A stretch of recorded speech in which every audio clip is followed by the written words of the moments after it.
I've always been someone that works best visually and physically making things. As much as I can articulate what I do, we wouldn't be making art if we could explain everything with words.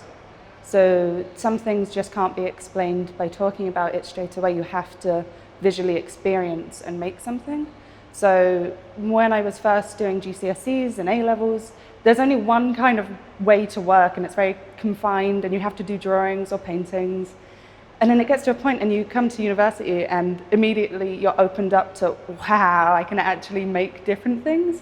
And it's not till that point that I realized I'm into sculpture. I need to make things bigger that are more physical to walk around and communicate with, as well as still drawing, because drawing's fun.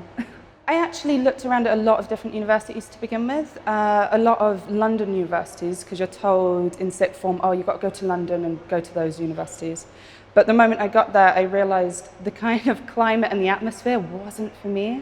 You've got very tight studios, whereas here, the moment I came in, I was seeing studio spaces from first year that were a really good size. You're given that creative freedom to be able to make work in a space that is your own, as well as still being able to communicate with your peers around you, because that's really important as well.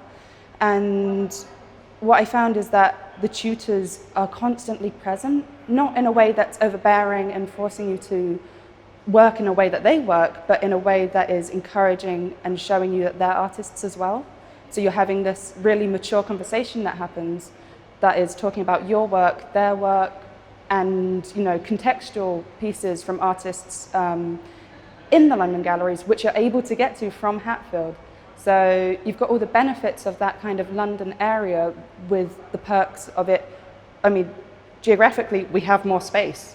So we have bigger studios, we have bigger facilities. And especially if I'm interested in going into things that aren't just drawing, the facilities is a big draw. Don't be constrained by your own fears of making. Don't think, oh, I can't make something that's bad, because you will always make things that are bad.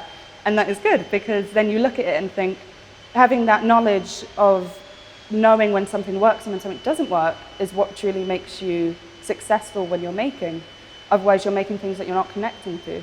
In order to connect to it, you need to be really passionate about, okay, I'm enjoying making this, and knowing what you enjoy making. So having that ability to go, okay, I'm just going to dive right in, and if it doesn't work, it doesn't work. That's the worst that can happen.